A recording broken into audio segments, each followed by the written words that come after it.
Electrostatic lecture number 2। Last lecture में हमने क्या क्या पढ़ लिया, थोड़ा सा रिपीट करवाओगे बच्चों? सबसे पहले हमने डिस्कस करा चार्ज की हिस्ट्री के बारे में ना। हिस्ट्री से पता चला कि चार्ज की खोज किसने करी थी? बेंजामिन फ्रैंकलिन ने। लेकिन चार्ज की यूनिट क्या होती है? कूलोम्स।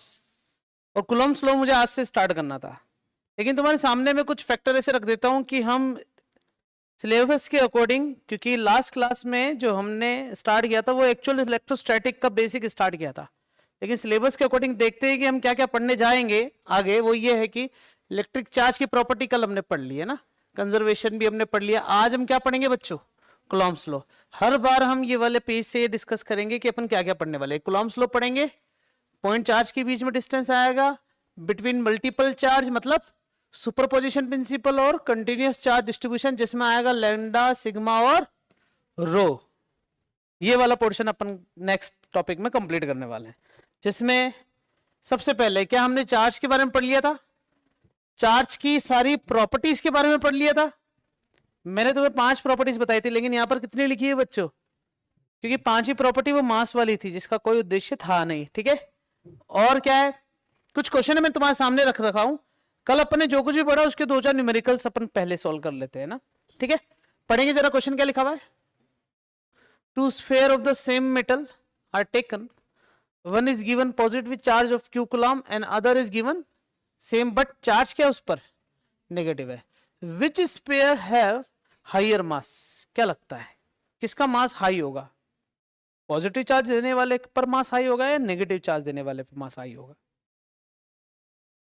क्या लगता है? क्यों नेगेटिव पे क्यों? क्योंकि नहीं नहीं नहीं नहीं, इलेक्ट्रॉन डेंसिटी बढ़ जाती है। जैसे मान लेते हैं कि हमने कल एग्जाम्पल लिया था किसका बच्चों?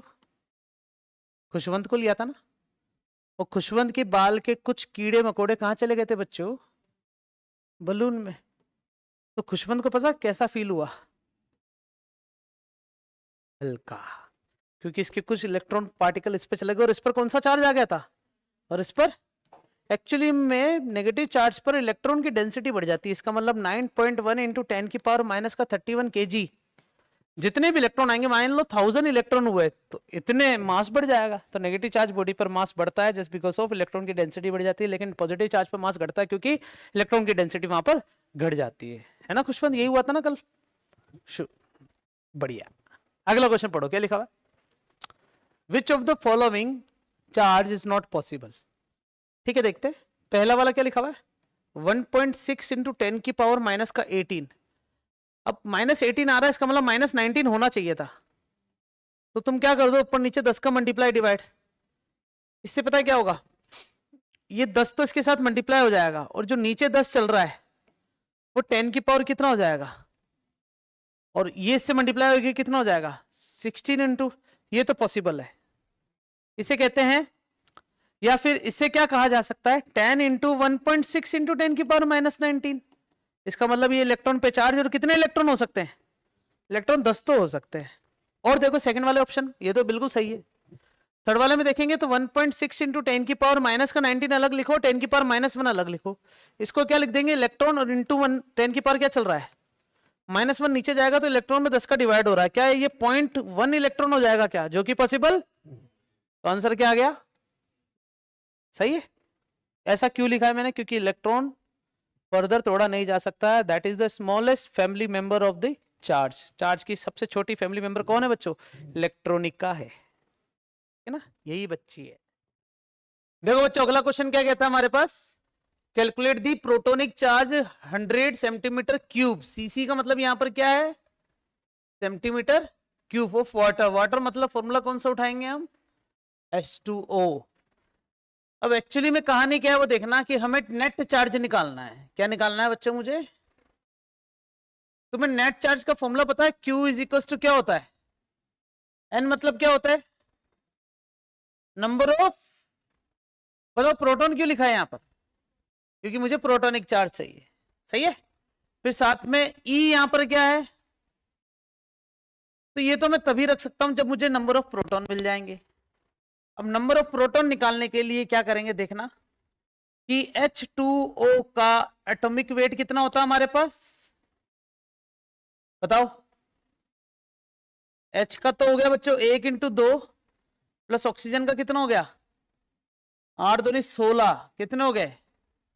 तो हम ऐसा कह सकते हैं कि इसका एटॉमिक वेट है 18 ग्राम और उसमें कितने पार्टिकल मौजूद होते हैं 6.023। बिल्कुल जानते होंगे इस बारे में एवोगाड्रो, ठीक है, जानते हो फिर एवोकाडो ठीक है। तो 1 ग्राम के अंदर क्या मौजूद होगा बच्चों 6.023 इंटू 10⁻23 डिवाइडेड बाय क्या हो जाएगा 18। लेकिन हमें पूछा क्या 100 सीसी। अब इस 100 सीसी के बारे में मैं तुम्हें बता दूं कि 100 सीसी ऑफ वाटर का मतलब, अब यहां पर तो वॉल्यूम लिखा हुआ है, क्या लिखा है वॉल्यूम समझते हो, आयतन 100 सेंटीमीटर क्यूब का हमारे पास तो वॉल्यूम लिखा हुआ है। लेकिन कभी भी हम किसी भी लिक्विड को वॉल्यूम में नहीं नापते। इवन अगर हम बात करते हैं दूध भी लेने जाते हैं तो हम बोलते हैं 1 किलो या आधा किलो का दूध है ना, जबकि उसको नापा जाना चाहिए किसमें लीटर्स में वॉल्यूम में, लेकिन फिर भी अपन वेट में नापते हैं है ना, मास में नापते हैं। तो 100 सीसी का मतलब भी क्या होता है बच्चों 100 ग्राम, ठीक है। तो इसका मतलब मुझे निकालना किसके बारे में था 100 ग्राम के बारे में। तो क्या कर दूंगा 6.023 डिवाइडेड बाय 18 को मल्टीप्लाई किससे कर दूंगा। ये मुझे मिला क्या है बताओ, ये मुझे 1 प्रोटॉन में पार्टिकल मौजूद कितने पता चल गया बच्चों। और 1 प्रोटॉन में इतने पार्टिकल मौजूद है तो 10 प्रोटॉन में कितने होंगे, नंबर ऑफ प्रोटॉन निकालने ना मुझे। क्यों निकालूंगा नंबर ऑफ प्रोटॉन टोटल, क्योंकि जो भी आंसर आ रहा है ना उसमें H2O का मतलब होता है 1 × 2 + 8, कितने प्रोटॉन होते हैं टोटल, ये 10 के 10 को मल्टीप्लाई कर दो इससे, ताकि मुझे क्या मिल जाएगा नंबर ऑफ प्रोटॉन, बस उसको मल्टीप्लाई कर देना किससे 1.6 × 10⁻⁻19। That is the final answer. ये हमारे लिए 100 सेंटीमीटर क्यूब ऑफ वाटर है। 100 सेंटीमीटर की जगह अगर हमारे पास वाटर की जगह कोई दूसरा लिक्विड दे दिया जाए तब भी हम कर सकते हैं, मरकरी भी हो सकता है, ठीक है।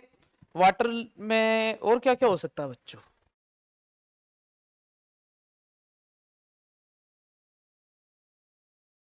इसको इसमें मिला के देख लेना एक बार, ठीक है।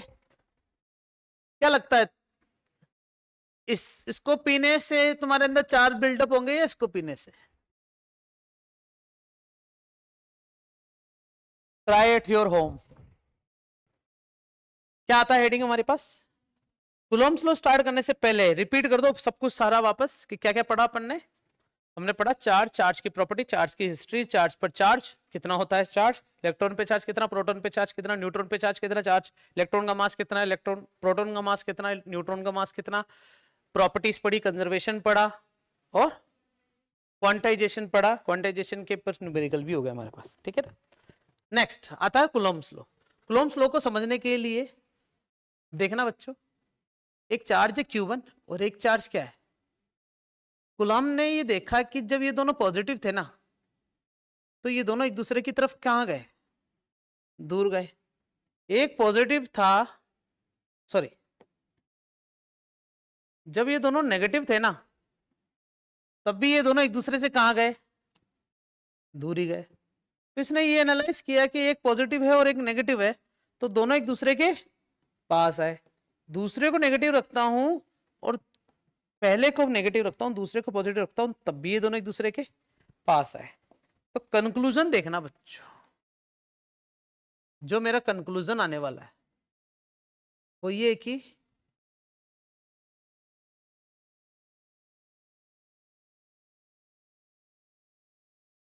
क्या ये लाइन समझ में आई बच्चों।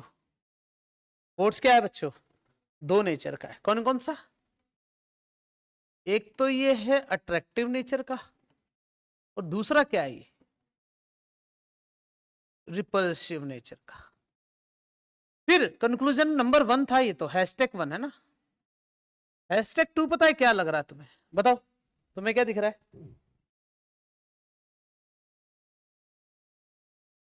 कि force is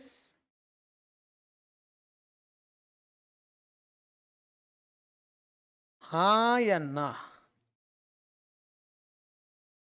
opposites in direction. कैसे ऑपोजिट इन डायरेक्शन? ये इससे दूर जा रहा है, ये भी इससे दूर जा रहा है, दोनों की डायरेक्शन ऑपोजिट। क्या इन दोनों की डायरेक्शन भी ऑपोजिट लग रही है क्या? हाँ है ऑपोजिट। कैसे? ये पॉजिटिव एक्स डायरेक्शन में चल रहा है और ये नेगेटिव एक्स डायरेक्शन में चल रहा है। ये पॉजिटिव एक्स डायरेक्शन में चल रहा है और ये नेगेटिव डायरेक्शन के हिसाब से देखें तो इसका मतलब ये भी पॉजिटिव एक्स डायरेक्शन में चल रहा है, ये भी नेगेटिव एक्स डायरेक्शन में चल रहा है। तो ये अट्रैक्टिव और पॉजिटिव नेचर की वजह से मैंने नीचे एक लाइन लिख दी कि यस ऑपोजिट इन डायरेक्शन। तीसरी चीज क्या दिखती है कि जितना इसने इससे नफरत दिखाई ना उतनी नफरत इसने इससे भी दिखाई, और जितना प्यार इसने इससे दिखाया उतना का उतना प्यार इसने इससे दिखाया। कहने का मतलब है कि इन दोनों के पास आने की जो वेलोसिटी, जो गति, जो शिद्दत है वो समान है। इसे कहते हैं मैग्नीट्यूड ऑफ फोर्स क्या है? इक्वल है। तो हम ऐसा बोल सकते हैं कि इन तीनों पैरामीटर के आधार पर मैं यहां पर एक क्या लिखा बच्चों मैंने? पुराना मंत्र। पुराना मंत्र क्या कहता है?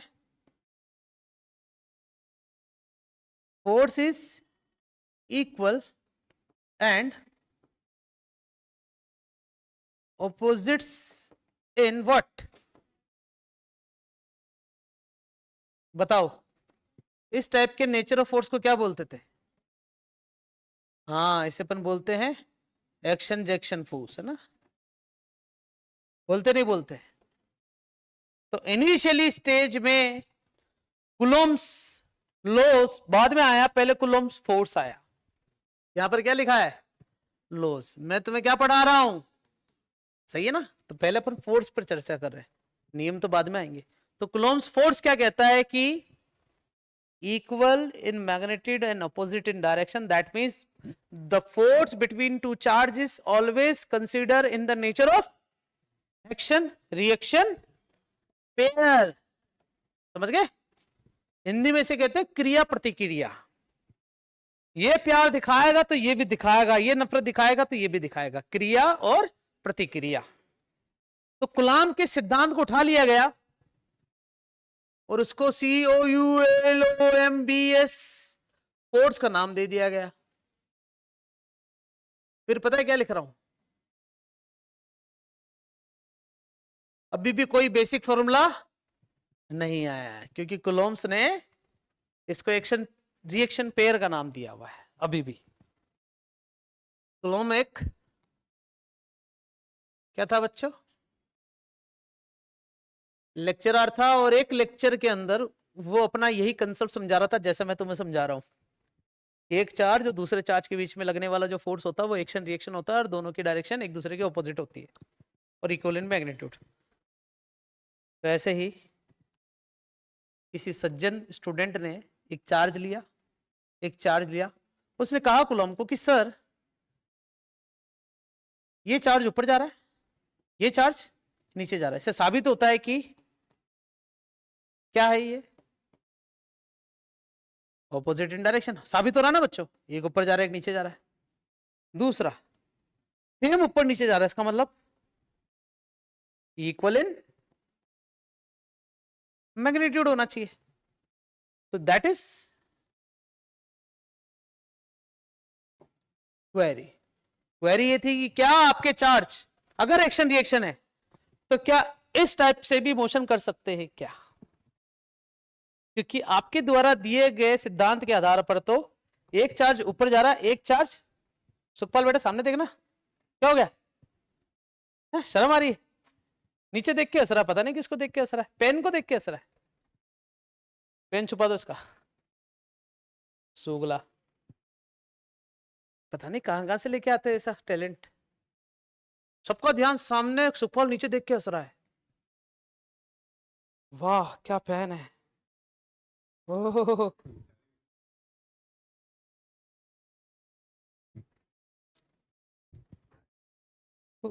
ह्यूमन राइट्स वाले नहीं होता, पेन राइट्स वाले जाएंगे इसके पास कि how can you see like this. अश्लील। सामने देखो रे, एक चार्ज एक Q1 Q2, तो इन दोनों के बीच में लगने वाला फोर्स अट्रैक्शन रिपल्शन के हिसाब से सही है। तो जो बच्चा था उसने सवाल पूछा कि आपका जो चार्ज है वो ऐसे भी मोशन करना चाहिए, क्योंकि एक्शन रिएक्शन के हिसाब से तो ये भी पॉसिबिलिटीज है।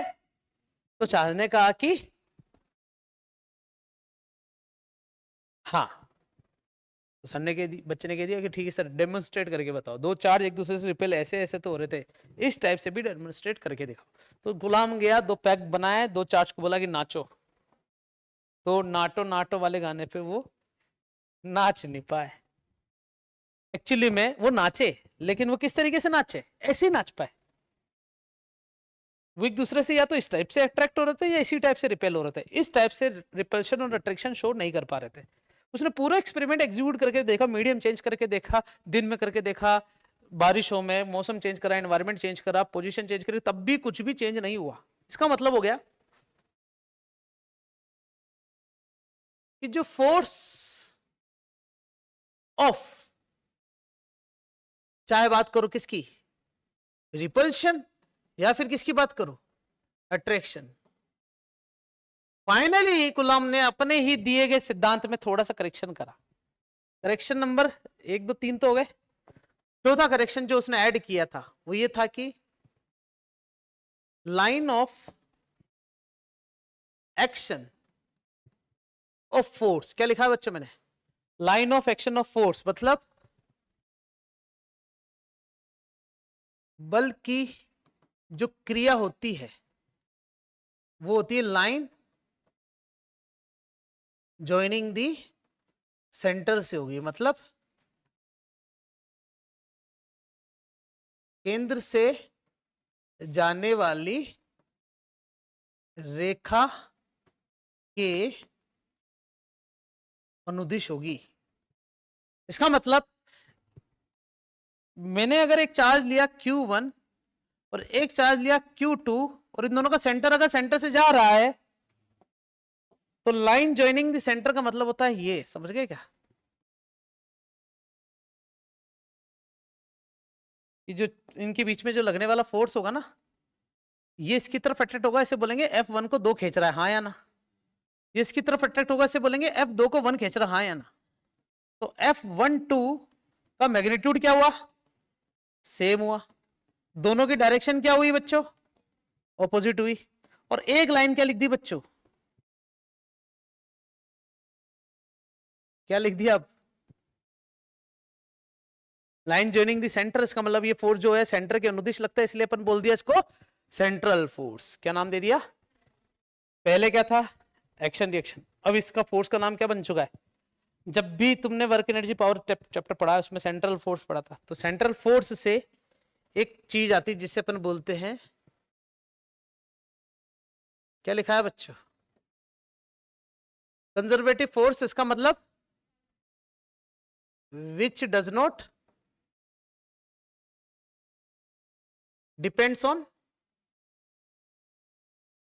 पाथ। इसका मतलब क्या हुआ, जो पाथ पे डिपेंड नहीं करता। जैसे एक चार्ज लिया बच्चों मैंने Q1, एक चार्ज क्या लिया बच्चों मैंने Q2, तो इन दोनों पर लगने वाला जो फोर्स होगा ना, अगर मैंने इस चार्ज को पकड़ इसको स्टेशनरी रख दिया, फिक्स कर दिया, और ये पॉजिटिव है और ये नेगेटिव चार्ज है, तो नेगेटिव है ना, और ये क्या है, तो ये इसकी तरफ अगर आना चाह रहा है और उसको मैंने फिक्स कर दिया, तो ये ऐसे नागिन बनते हुए नहीं जाएगा, ये सीधे जाएगा। ये तो वही एग्जांपल हो गया कि एक फिक्स पॉइंट से स्प्रिंग को खींचा छोड़ा तो स्प्रिंग सीधा जाएगा, इलास्टिक भी सीधा जाएगा। एक ऑब्जेक्ट को ऊपर से नीचे फेंकते तो वो सीधा जाएगा, पाथ चेंज करते हुए नहीं जाएगा। ऐसे ही इलेक्ट्रोस्टैटिक फोर्स, कौन सा फोर्स बच्चों, इलेक्ट्रोस्टैटिक फोर्स जो होता है, पहली चीज दोनों का मैग्नीट्यूड सेम हुआ, दूसरी चीज दोनों की डायरेक्शन ऑपोजिट हुई, तीसरी चीज ये फोर्स क्या हुआ, सेंट्रल हुआ, चौथी चीज ये फोर्स क्या हुआ, कंजर्वेटिव हुआ, क्योंकि ये पाथ पे डिपेंड नहीं करता। जाने पहचानी लग रही है सारी बातें, कहां से बताओ, जो न्यूटन के घर पर चाय पीने के बहाने, कौन गया बच्चों? COULOMBS, कुलोम्स। न्यूटन के घर गया चाय पीने, चाय पीते पीते न्यूटन ने बोला कि देखो बाबूजी, यो। फिर उसने एक उसकी मारी और बोला यो। थप्पड़ वप्पड़ तो मार नहीं सकता क्योंकि कुछ मांग नहीं आया वो। यो और यो। तो न्यूटन को उसने अपने सारे इस नियम के बारे में, इस सारे कंक्लूजन, एक्सपेरिमेंटल थ्योरी, सब कुछ न्यूटन के सामने ले जाके रख दिया कि देखो आप ही हो माई बाप, क्योंकि ये सब चीजें आप पहले से निकाल चुके हो और मेरे दो चार्ज के बीच में भी यही हरकतें हो रही है जो आपके दो मास के बीच में हुआ करती थी। तो आपके मास के बीच में जो हरकत थी ना, आपने इसको एक नियम में प्रतिपादित कर दिया था, एक इनवर्स स्क्वायर लॉ, और दोनों के मास के प्रोडक्ट के मल्टीपल के डायरेक्टली प्रोपोर्शनल होता है, दोनों को प्रोपोर्शनलिटी का आएगा तो एक सिद्धांत बनेगा जिसे अपन बोलते हैं gravitational law of two mass system, है ना, न्यूटन्स ग्रेविटेशन लॉ। तो इसी प्रकार क्या हम दो चार्ज के बीच में लगने वाला जो फोर्स होगा उसको हम सर ऐसा लिख सकते हैं क्या? ऐसा कूलम्ब्स ने पूछा। तो न्यूटन ने कहा कि बेटा तुम लिख तो सकते हो लेकिन मेरा प्रोपोर्शनलिटी का सिंबल हटता ना तो जी आता है, तेरे क्या आएगा? समझ गए क्या? है ना? तो जिस दिन तू वो निकाल लेगा इसका मतलब तू इस लो को उठाने के लिए लायक है। तो कूलम्ब्स लग गया कि हाँ, न्यूटन बाबा ने हाथ तो बोल दी कि यू कैन टेक माई लोज, लेकिन उसके लिए आपको जी काम नहीं करना पड़ेगा, तुम्हें इसके लिए अपना एक प्रोपोर्शनलिटी कांस्टेंट डेवलप करना पड़ेगा। जैसे कि तुमने फ्रिक्शन पढ़ा, फ्रिक्शन फोर्स डायरेक्टली प्रोपोर्शनल होता है एन के, प्रोपोर्शनलिटी का सिंबल हटेगा तो क्या आएगा बच्चे? हाँ, प्रोपोर्शनलिटी कांस्टेंट म्यू। म्यू मतलब नहीं, खुरदुरापन। समझ गए क्या बच्चों? जो जितना खुरदुरा होगा इसका मतलब रफनेस। ये जो म्यू होता है कोएफिशिएंट ऑफ फ्रिक्शन, रफनेस पे डिपेंड करता है। ऐसे ही क्या तुमने ये वाला भी फॉर्मूला पढ़ा होगा बच्चों? एफ इज डायरेक्टली प्रोपोर्शनल होता है DP by D, rate of change of momentum, हाँ या ना? लेकिन तुम बच्चों न्यूटन सेकंड लॉ के हिसाब से इसको ऐसे ही लिखते हो, इसका मतलब कांस्टेंट जो आया था ना के, वो क्या मिला था? न्यूटन ने निकाल के दिया है कि भैया अगर मैंने किसी के मोमेंटम में चेंज किया है और वो चेंज चाहे मैं बारिश में करूँ, चाहे बरसात में ना करूँ, चाहे मैं गर्मी में करूँ, चाहे सर्दियों में करूँ, अलग अलग एनवायरनमेंट में, अलग अलग प्लेसेस पे, अलग अलग टाइम पे अगर एग्जीक्यूट करता हूँ, same amount of change in momentum, the force will be the same. इसका मतलब फोर्स फैक्टर किसी और पे डिपेंड कर ही नहीं रहा। दैट्स व्हाई कोएफिशिएंट ऑफ जो आया था प्रोपोर्शनलिटी कांस्टेंट, वो क्या आया था? उसका 1 आया था। लेकिन फ्रिक्शन के अंदर रफनेस पे डिपेंड करता है। ऐसे ही आपका भी दो चार्ज के बीच में लगने वाले फोर्स को कोई ना कोई तो इन्फ्लुएंस कर रहा होगा। तो वहां उसे याद आया DDLJ कि राज और सिमरन के बीच में जो मोहब्बत थी वो पहले अमरीश पुरी नहीं होने की वजह से थी। अमरीश पुरी के आने से क्या हुआ? मोहब्बत और बढ़ गई। लेकिन अमरीश पुरी पिक्चर के एंड में ही बोल पाया, जाओ सिमरन जा, झीले अपनी जिंदगी। मीडियम डिसाइड करेगा कि दो चार्ज के बीच में फोर्स ऑफ अट्रैक्शन एप्लीकेबल है या नहीं। इसका मतलब यस, ये दो चार्ज के बीच में जो लगने वाला फोर्स होता है वो दोनों चार्ज के मैग्नीट्यूड के प्रोपोर्शनलिटी तो होता है, इन दोनों के बीच के डिस्टेंस की इनवर्स प्रोपोर्शनलिटी भी होता है। ज्यादा दूर जाएंगे तो इनके बीच में प्यार मोहब्बत खत्म हो जाएगी, सही बात है। लेकिन एक और चीजें जो इन्फ्लुएंस कर सकती है, दैट इज मीडियम। दो चार्ज को पानी में डालेंगे तो कूलम्ब ने देखा पानी में डालते ही दोनों के बीच में लगने वाला फोर्स ऑफ अट्रैक्शन या रिपल्शन वेरी करा। इलेक्ट्रोस्टैटिक मीडियम में अलग हुआ, इलेक्ट्रोलाइट में अलग हुआ, अलग अलग मीडियम के अंदर अलग अलग बिहेवियर दिखाया। इसका मतलब पता चल गया कि हाँ, एक प्रोपोर्शनलिटी कांस्टेंट इसके लिए भी बनता है। और इजाद हुआ बच्चों हमारे पास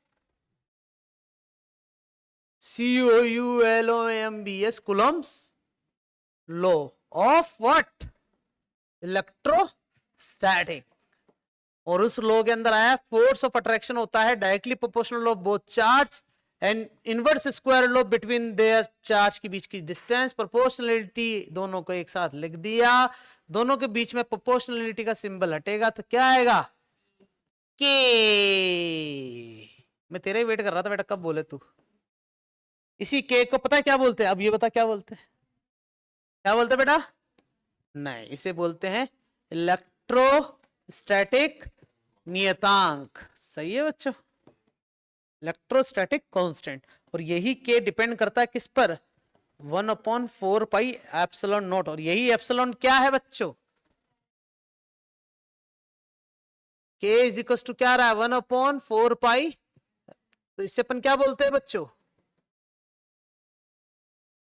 परमिटिविटी ऑफ वैक्यूम।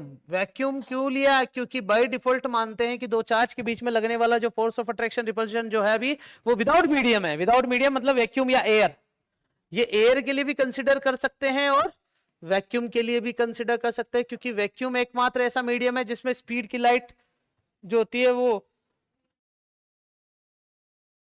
हाँ है ना, लाइट की स्पीड, ठीक है, स्पीड की लाइट नहीं।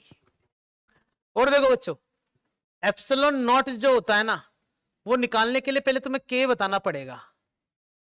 तो मैं के की क्या निकालू बच्चों, पहले बताओ, यूनिट निकालोगे बच्चों, देखते जाना।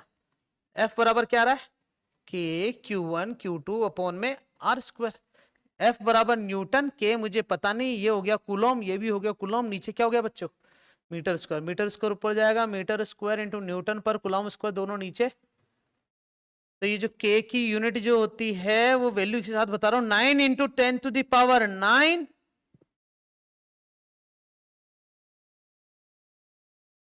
ये होता है, सही है। न्यूटन मीटर स्क्वायर पर कुलॉम स्क्वायर। फिर क्या बताना चाहूंगा बताऊं मैं, इसकी डायमेंशन। डायमेंशन के लिए मीटर स्क्वायर का तो हो गया L2, न्यूटन हो जाएगा m1 L1 T माइनस 2, कुलाम होता है A1 T1, है ना। और ये मैंने कुलाम की डायमेंशन तो बताई नहीं तुम्हें, फुल है, बता दू। I बराबर होता है चार्ज अपॉन टाइम, तो चार्ज बराबर हो जाएगा I इंटू टाइम। I होता है एम्पियर, T होता है टाइम। आया कि नहीं आया, A1 T1 चार्ज की डायमेंशन, A1 और T1। तो देखते जाना बच्चों, m1 L3 T माइनस का 2, और नीचे क्या चल रहा है A1 T माइनस T2, और T2 ऊपर जाके T माइनस का क्या हो जाएगा बच्चों 4, m1 L3 T माइनस का 4, A माइनस का 1, that is the dimension of what,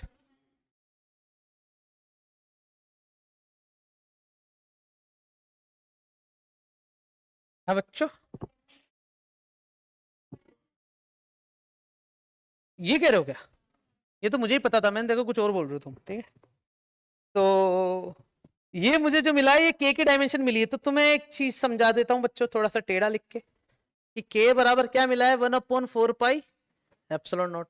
तो एप्सिलॉन नॉट को यहीं छोड़ दो और इधर क्या ले जाओ 4 पाई इंटू के, फिर 1/4 पाई, के की वैल्यू कितनी है 9 इंटू 10⁹9। सी लिखू बच्चों, मैं इसको 2 से मल्टीप्लाई 2 से डिवाइड करके 2/पाई अलग से ले लूंगा, है ना। 4 नाम 36 दूनी 72 सिंह 10⁹9, और ऊपर क्या चल रहा है 1, तुम्हें पता है इसको क्या लिख दूंगा 0.636, नीचे क्या चल रहा है 72 इंटू 10⁻, क्या चल रहा है माइनस का 9। तुम इसको सॉल्व करो, 8.85 इंटू 10⁻⁻12 एप्सिलॉन नॉट की वैल्यू आ रही, इसका मतलब के का जस्ट उल्टा लिख दो मामला सारा, coulomb square upon newton into metre square. Dimension भी लिखो इसकी बच्चों, बोलो डायमेंशन, m-1 L-3, टीप के क्यों बता रहे हो ऐसे, नीचे देख क्यों रहे हो बार बार, सही है यार। अभी से भूख कैसे लगने लग गई, अभी तो लंच किया तुमने।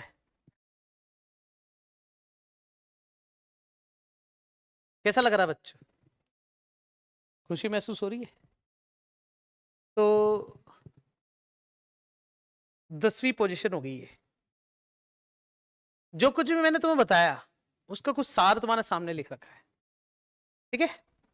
ये भी समझ में आ गया होगा तुम्हें, के कांस्टेंट इलेक्ट्रोस्टैटिक कांस्टेंट, और के की वैल्यू होती है बच्चों एप्सिलॉन नॉट तक मामला सही था, लेकिन यहां पर कदम रख दिया किसने, और एप्सिलॉन आर जो होता है वो क्या होता है रिलेटिव परमिटिविटी, डाइलेक्ट्रिक कांस्टेंट भी बोलते हैं, या फिर स्पेसिफिक इंडक्टिव कैपेसिटी, इसके 3 नाम है। हिंदी में से कहते हैं बच्चों आपेक्षिक विद्युतशीलता, यहां लिख दो ना, कहां गया, ये रहा। इसे कहते हैं बच्चों निर्वात की विद्युतशीलता। अब सुनो, शीलता का मतलब होता है ताकत, विद्युतशीलता मतलब विद्युत की ताकत। तो एप्सिलॉन नॉट जो है वो 1/, में आता है। इस फॉर्मूले में ढंग से देखोगे ना तुम, तो देखो क्या आ रहा है, अपॉन में आ रहा है क्या। इसका मतलब ये जितना कम होगा फोर्स उतना ज्यादा होगा, और ये जितना ज्यादा होगा फोर्स उतना कम होगा। अब एप्सिलॉन नॉट सबसे कम होता है वैक्यूम का, इसका मतलब यही डिसाइड करता है कि इसकी विद्युतशीलता कितनी होगी।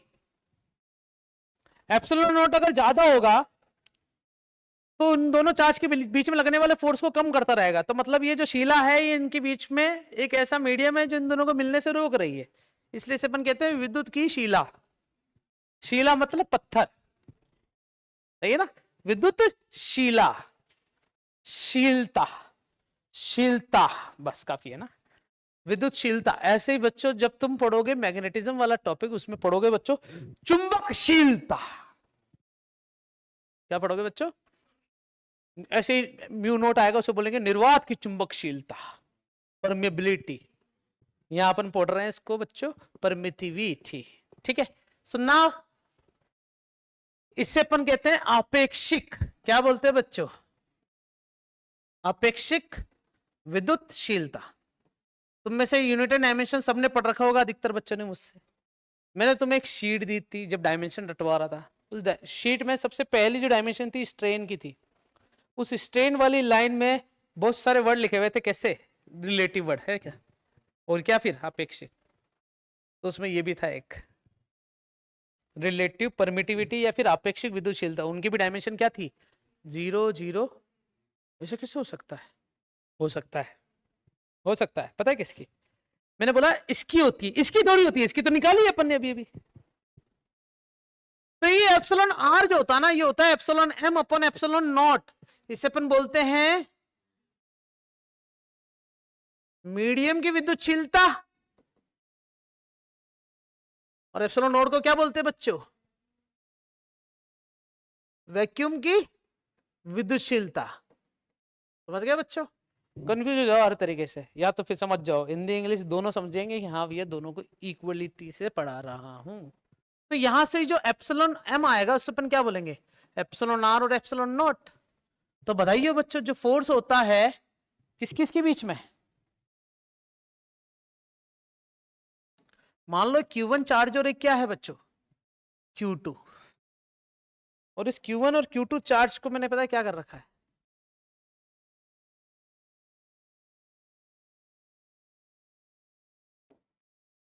इसको नीचे पटकना है, नीचे जा सकता है ये,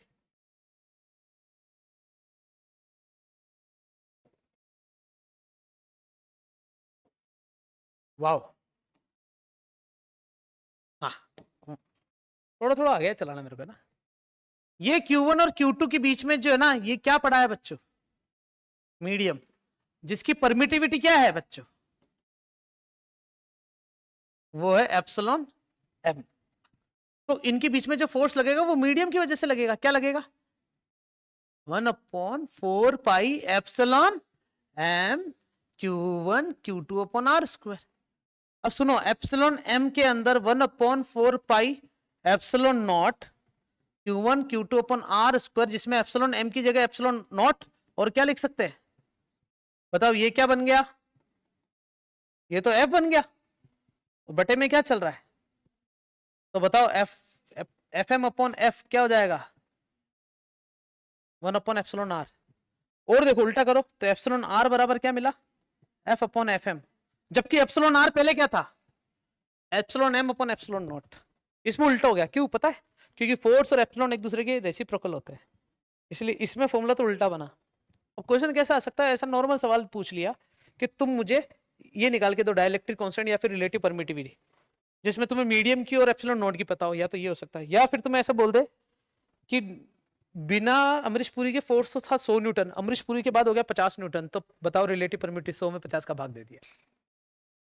विदाउट मीडियम और विद मीडियम फोर्स दे दे तो फोर्स का डिवाइड कर देना आपस में, तो एप्सिलॉन आर मिल जाएगा, सही है।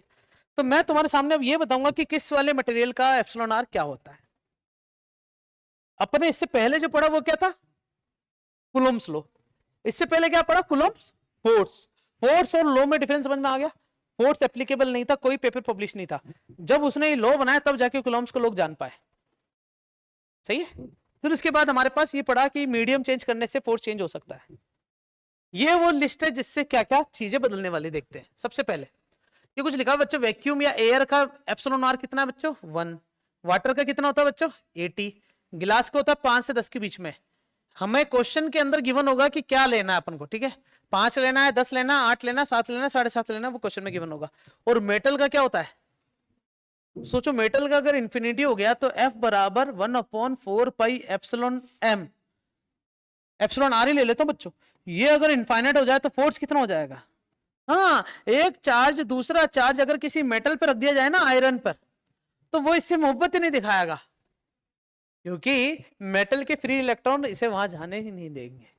गुंडे पकड़ के ले लिए, निकल लिए, साउथ की मूवी, ठीक है। और देखो ऊपर वाली लाइन क्या देती है कि Coulomb's law is applicable to the point charge only, wow, Q1 और Q2, but it can be applied for the distributed charge also. इसका मतलब अगर मान लो कि मेरे पास एक रोड दे दी जाए और उसके अंदर चार्ज है बहुत सारे, तो क्या इसमें कूलम्ब्स लॉ एप्लीकेबल हो सकता है, हाँ कैसे, छोटी स्ट्रिप लेना, dx मानना, फोर्स लगाने की कोशिश करना। इसका मतलब अपन आगे ये कंसिडर करने वाले होंगे। This law is valid only for the stationary charge, moving charge के लिए ये एप्लीकेबल नहीं है। Can not be applied for the moving charge, और मूविंग चार्ज को ही क्या बोलते हैं बच्चों अपन, मैग्नेटिज्म, वहां पर बायो सावर्त आएगा, सही है, मैग्नेटिज्म लॉ आएगा। एप्सिलॉन आर 1 किसके लिए हो रहा है बच्चों, देखो एयर के लिए या फिर वैक्यूम के लिए, और इनफाइनाइट क्या हो गया, और एयर और वैक्यूम, और इनफाइनाइट किसके लिए हो रहा है बच्चों, यहां ये गायब हो गया, ठीक है। एप्सिलॉन आर की वैल्यू कोमा के बाद इनफाइनाइट कब होती, कंडक्टर, कंडक्टर मतलब मेटल्स, ठीक है। और एप्सिलॉन आर की वैल्यू 1 से बड़ी कब होती है, जब कोई दूसरा मीडियम हो, जैसे कि वाटर, और वाटर जिसमें डालते हैं, ठीक है, डन। कूलम्ब्स लॉ यहां पर अच्छा लगता है मुझे। पढ़ो बच्चों क्वेश्चन, डायरेक्शन बाद में पढ़ाऊंगा, पहले क्वेश्चन देखेंगे ना, देखते कुछ क्वेश्चन मिल जाए तो।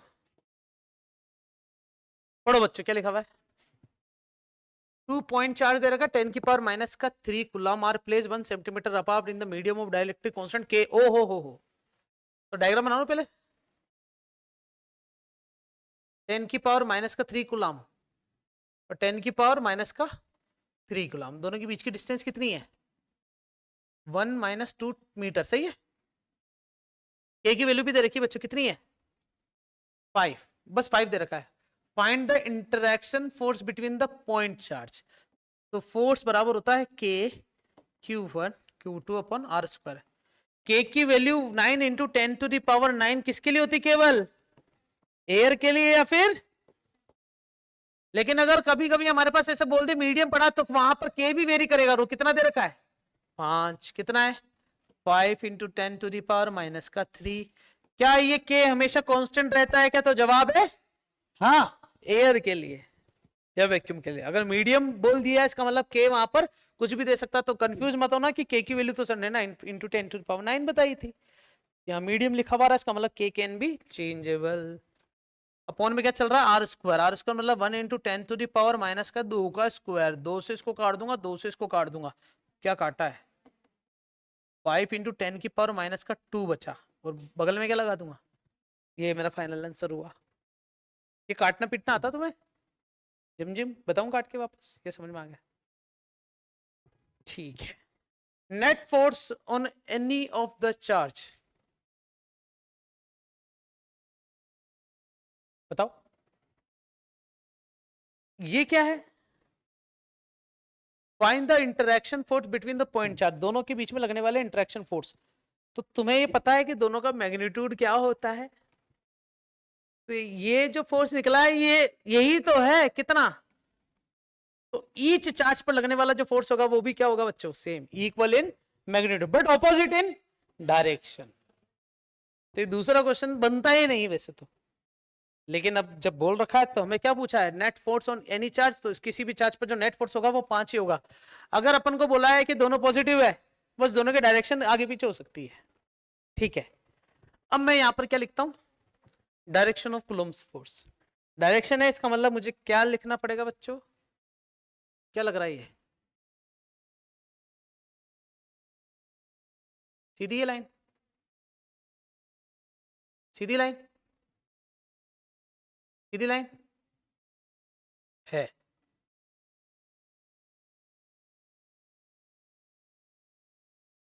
एक और दो। मान लेते कि बच्चों हमारे पास एक चार्ज है Q1, एक चार्ज क्या है Q2, इनके बीच में ये इसका क्या है बच्चों? तुमने मुझसे वेक्टर पढ़े हैं? बिल्कुल पढ़े होंगे। ये कौन सा वेक्टर है? इन्हीं इस R1 और R2 को पता क्या बोलेंगे? क्या लिखा है बच्चों मैंने? Position vector of Q1 charge. और ये R2 को क्या बोलेंगे बच्चों?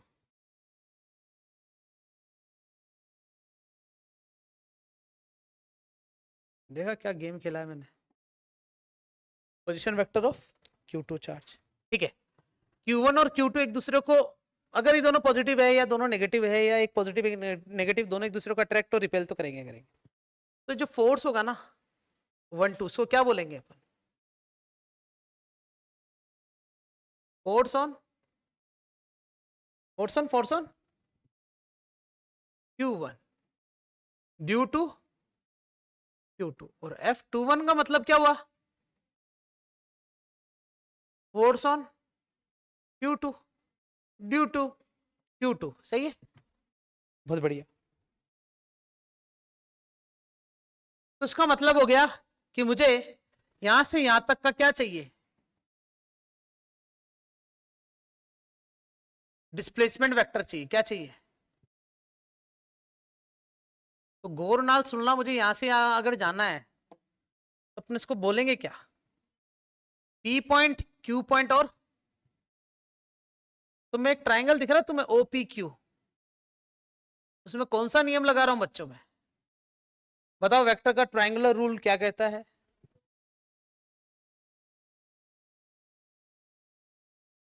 थोड़ा ऐसा बोलो ना, क्लियर सुनाई दे। एक दूसरे के पीछे बोल रहे हो, लगता ही नहीं कि गलत बोल रहे हो, सही बोल रहे हो। MC स्टैन हो गया तुम, मम्बलिंग। दो कंटिन्यूस वेक्टर का सम तीसरे वेक्टर के बराबर होगा। तो इस डायग्राम में देख के बताओ कि कंटिन्यूस वेक्टर कौन कौन से हैं? नहीं बच्चों, ट्राइंगल के साइड्स के हिसाब से बताओ। OP vector plus PQ vector किसके बराबर हो जाएगा? हाँ, दो कंटिन्यूस वेक्टर का सम थर्ड वेक्टर के बराबर होता है। That is vector law of triangular. Triangular addition वाला नहीं है ना। Vector law of addition in triangular shape. तो मुझे वैल्यू किसकी चाहिए? PQ। इसे क्या बोलेंगे? OQ minus. तो बताओ OQ वेक्टर कितना है बच्चों? R2 vector. और OP वेक्टर कितना है? 0 क्यों बता रहा हूं? R1 vector. और इसे ही पता है क्या बोल दूंगा अब मैं? R21 वेक्टर बोल दूंगा। इसका मतलब अगर R12 निकालना पड़े तो क्या बोलेंगे? R1 minus R2। मानते हो कि नहीं? बिल्कुल सही है। सो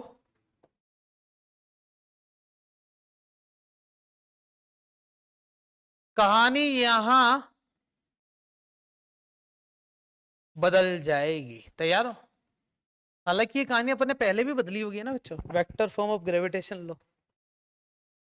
याद करो कि यहां पर अगर मुझे इसके वेक्टर फॉर्म ही चाहिए होता तो क्या था? K Q1 Q2 अपॉन में R स्क्वायर। तो वेक्टर अगर बनाना है तो K Q1 Q2 upon R square में किसका मल्टीप्लाई कर दूंगा? तो F वेक्टर बराबर क्या आ जाएगा? K Q1 Q2 upon R square में R वेक्टर अपॉन R। तो क्या आ जाएगा बताओ?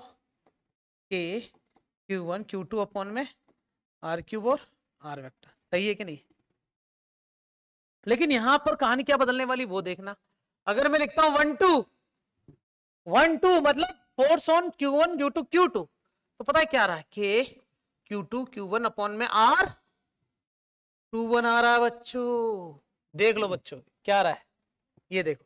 PQ मतलब P से Q जा रहे हैं, तो इसको लिख क्या रहे हैं? जबकि फोर्स में क्या लिख रहे हैं? लेकिन पोजीशन वेक्टर क्या ले रहे हैं? R21। यही पर 21 का मतलब क्या होता है? 1 2 आ जाएगा बस। लेकिन F12 के साथ K Q1 Q2 upon R12 लिख देते हैं। लिखते हैं नहीं लिखते बच्चों?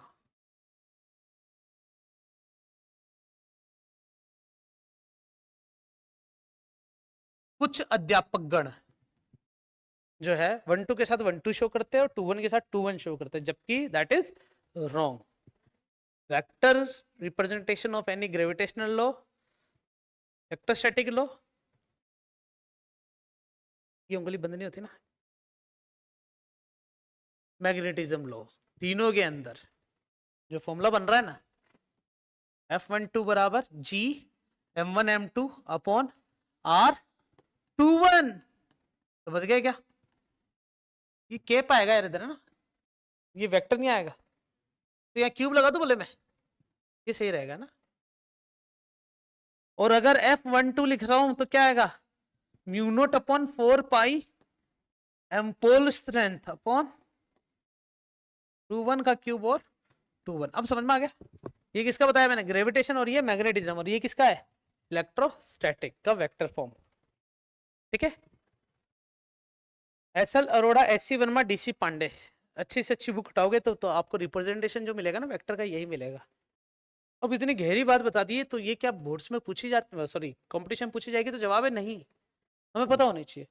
लेकिन अगर बोर्ड्स में क्वेश्चन आता है कि what do you mean by why, what do you mean by vector form of Coulomb's law, so that is the vector form of Coulomb's law. Before that start, you have to write this description of the diagram. Consider two charge Q1 and Q2 having the position vector R1 and R2 as shown in figure. बाकी चेप दो as it is। समझ में आ गया सारा? आगे चल सकते अपन। Happy Diwali, बस काफी इतना। क्या कह रहा है? भाई का बर्थडे किसका? भाई का बर्थडे किसका है? हाँ? अच्छा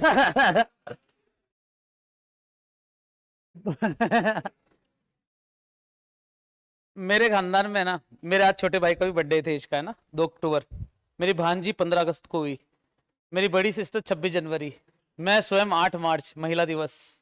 तो हमारा पूरा परिवार है ना, पूरा देशभक्ति तो हमारे परिवार में मौजूद है बच्चों, देखनी है तो। ठीक है, ये वाला क्वेश्चन देखेंगे क्या लिखा हुआ है कि एक पार्टिकल दूसरे पार्टिकल के अंदर मास मास चार्ज चार्ज दोनों पर पॉजिटिव चार्ज, तो पॉजिटिव चार्ज एक दूसरे को क्या करेंगे? रिपेल करेंगे।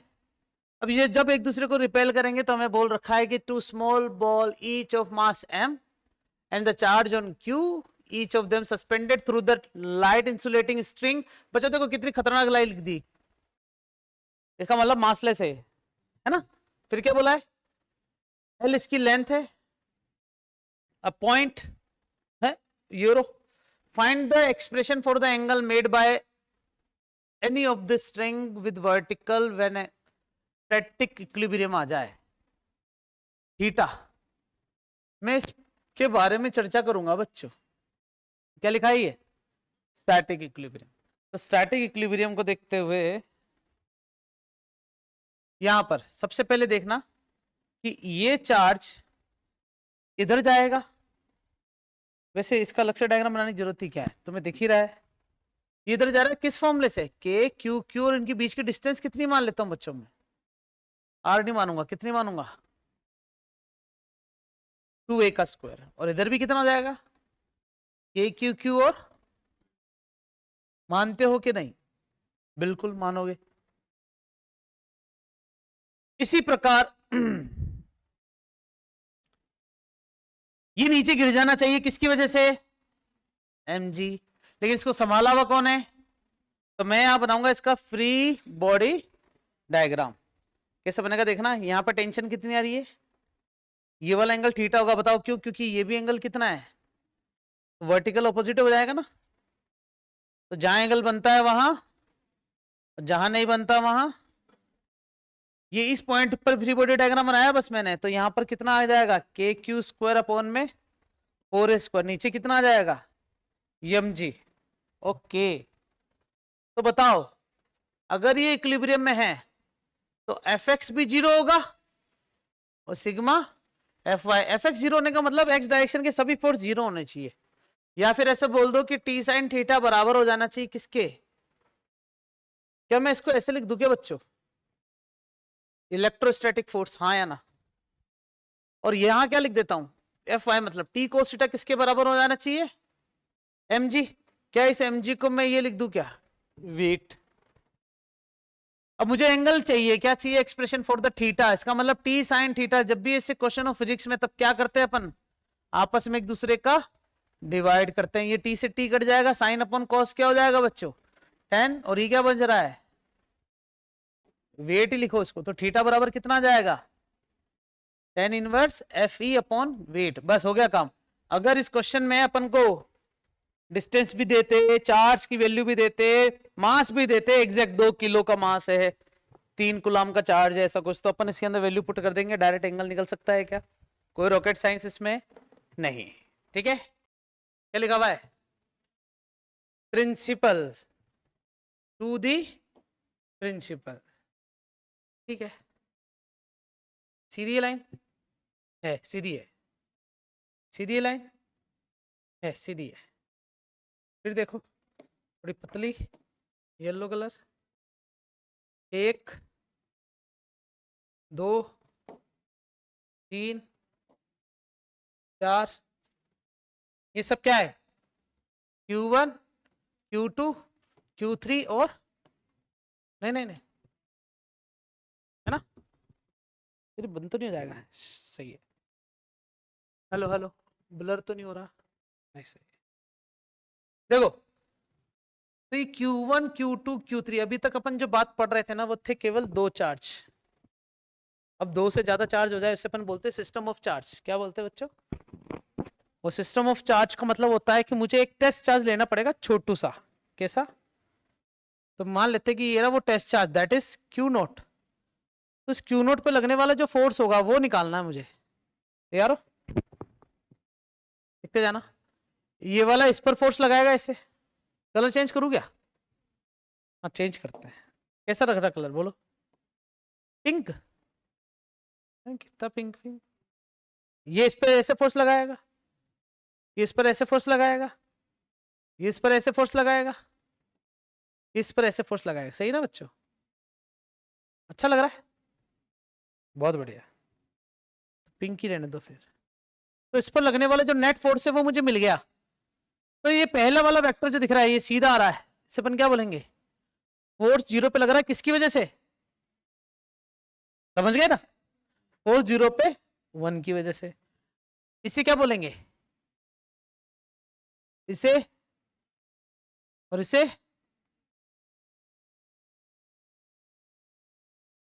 तो इस क्यू नोट पर जो नेट फोर्स आने वाला है ना एफ नेट, किस पे डिपेंड करेगा, 0 से 1 पर फोर्स, 0 से 2 पर फोर्स, 0 से 3 पर फोर्स एंड सो ऑन, कब तक, 0 से n पे फोर्स। क्या तुम इसको ऐसे भी लिख सकते हो क्या, के क्यू नोट Q1 और उनके बीच की डिस्टेंस कितनी मान लेता हूं, 0 1 की पावर 3, 0 1 का वेक्टर, समझ गए क्या, क्यू नॉट Q2 वार 0 2, हो थोड़ा सा गलत ये कर दी होगी बच्चों मैंने, कोई बात नहीं चलेगा इतना तो। ये 0 1 की जगह 1 0 लिखना चाहिए था वैसे, है ना, कोई फर्क नहीं पड़ता, मैं इसको वैसे R1 भी लिख सकता था वेक्टर, जो काम आएगा न्यूमेरिकल पॉइंट ऑफ व्यू से ना।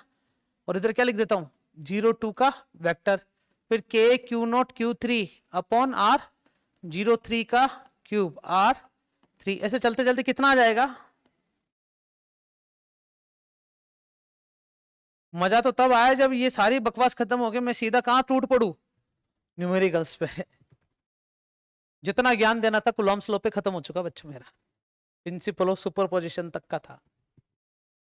क्या लिखा हुआ है, find the ratio of electrostatic and gravitational force acting along between 2 electrons. याद आ रहा है ये क्वेश्चन, याद आ रहा है क्वेश्चन। तो मैंने बोला था कि इलेक्ट्रोस्टैटिक वाले चैप्टर में अपन इसको कंसिडर करेंगे, रेडियो सब जने। तो मैंने क्या लिया बच्चों, सॉल्यूशन सॉल्व करने के लिए, पिंक रहने दो कलर या व्हाइट, ये कैसा लग रहा कलर, चमकता हुआ लग रहा है ना ये, सही है,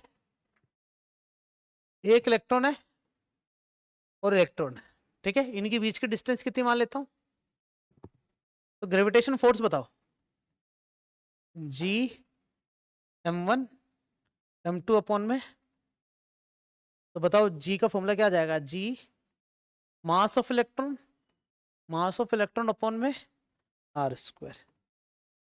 इलेक्ट्रोस्टैटिक फोर्स बताओ, जी Q1 Q2 अपॉन में, तुम नहीं होते तो बच्चे मेरा क्या होता, के होता, तो कितना आ जाएगा, के इलेक्ट्रॉन अपॉन में आर स्क्वायर। तो जी के अंदर मैं डिवाइड कर रहा हूं किसका, इलेक्ट्रोस्टैटिक का, मतलब जी यम अपॉन में आर स्क्वायर में डिवाइड किसका कर दूंगा, के यो अपॉन में आर स्क्वायर।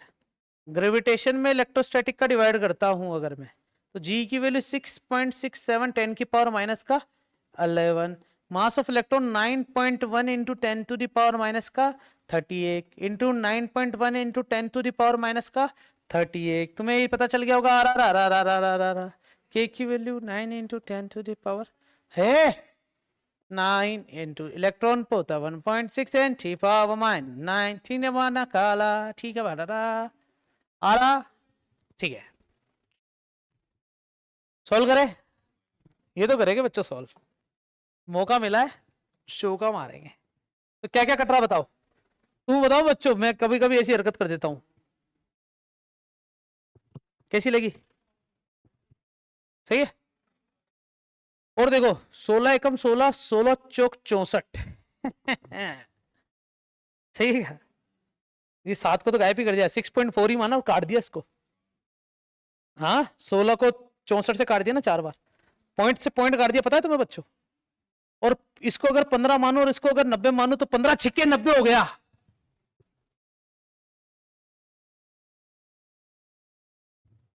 चार दूर रहियो मेरे से, सही है। तो क्या बच रहा है, 6 into 10 to the power minus का 31, नीचे क्या चल रहा है 10 to the power 9 10 to the power minus का 38, चलेगा। 9 एकम 9 9 दूनी 18 तो 29 हो गए, 4 छिंग 24 इंटू 10 टू द पावर 31, 31 और 11 कितने हो गए, वो 3 3 6 7 73, और 10 की घात कितना बच रहा है नीचे 29, 73 में से 29 माइनस कर देता हूं तो बचेगा कितना 4, कितना बचा 4, तो 24 इंटू 10 टू द पावर कितना बच रहा माइनस का 44। लेकिन तुम देख रहे हो ये 24 है, तो मुझे 10 का मल्टीप्लाई और 10 का क्या करना पड़ेगा डिवाइड, ताकि ये क्या बने 2.4 इंटू 10 की पावर माइनस का 43। That is the range of दो इलेक्ट्रॉन के बीच में लगने वाले ग्रेविटेशनल फोर्स और इलेक्ट्रोस्टैटिक फोर्स के बीच में फोर्स। वो सब तो ठीक है, क्या तुम्हें ये समझ में आया कि क्या हुआ, ये होया जा सकता है ना, सब तुम्हारे हाथ में है ये करना। 2.4 है ऑप्शन में, मान लो 2.4 दे दे 1.9 दे दे या फिर 2. 23.9 अपना 24 आ रहा है एग्जैक्ट, चलेगा बच्चों इतना तो ये देख रहे बच्चों 16 इंटू 91 15 6 90 होते हैं, तो आइंदा से ध्यान रखना ऐसा किया जा सकता है। तो मैं होमवर्क दे सकता हूँ तुम्हें 2, ये 2 होमवर्क है, तुम्हें प्रोटॉन और प्रोटॉन के बीच में ही एक घर जाके खेल खेलना है और आंसर क्या आना चाहिए। इस बार तुम्हें इलेक्ट्रोस्टैटिक फोर्स ऊपर रखना है, ग्रेविटेशन नीचे रखना है, और प्रोटॉन और मैंने इलेक्ट्रॉन का कर लिया क्या बच्चों, तुम्हें प्रोटॉन और किसका करना है, और किसका करना है प्रोटॉन और प्रोटॉन का कर सकते हो घर जाके, ये मेरा होमवर्क है। हाँ बोलो यार, एक्साइटमेंट दिखाओ, क्या नाटक है ये तुम्हारे, भूख लग रही है क्या मुझे, तुम्हें कैसे लगेगी, चढ़ के आए हो तुम अभी। और जो बच्चों क्वेश्चन पढ़ो, can you tell me the time, बस पढ़ो बच्चों क्वेश्चन, अभी तो 1 घंटा बाकी पूरा, पढ़ो पढ़ो पढ़ो।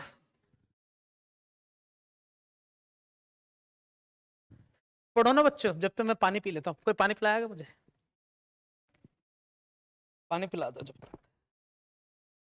जब से अपने शूट चालू किया मैं बैठता बिल्कुल भी नहीं हूँ ना बच्चों, थक जाता हूं मैं।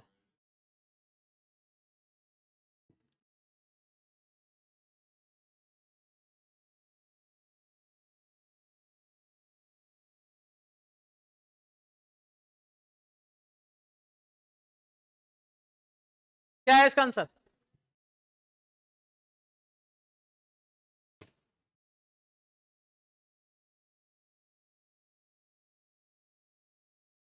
एफ अपॉन एफ एम है ना, दैट इज एप्सिलॉन आर, और epsilon M upon epsilon that is epsilon R. तुम्हें ये गिवन है क्या, एफ एफ एम तुम्हें बताना है, एप्सिलॉन आर नीचे डिवाइड कर देना, एफ में नीचे डिवाइड किसका कर देना, 6 का। सही है, एफ बाई 6।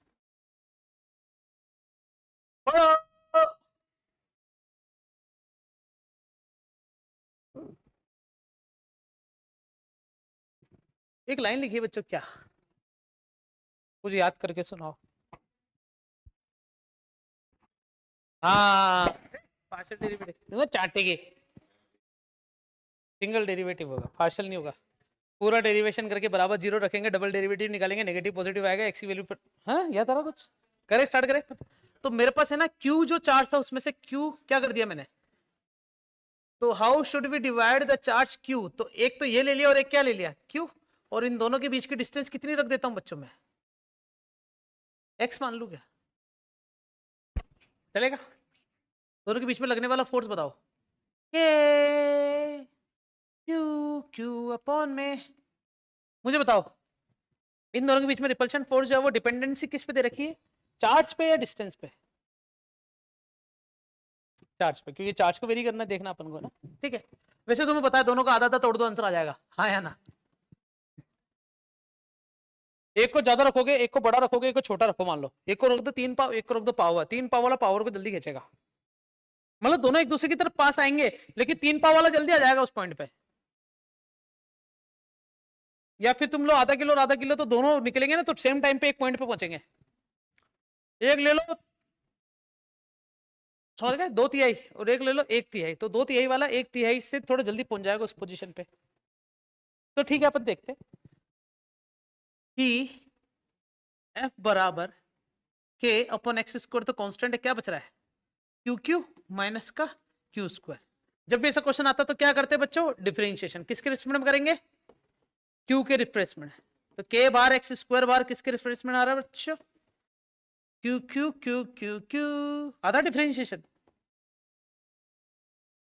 क्यू को छोड़ा इसका डिफरेंशिएशन 1, और क्यू स्क्वायर का कितना हो जाएगा 2q, सही है क्या?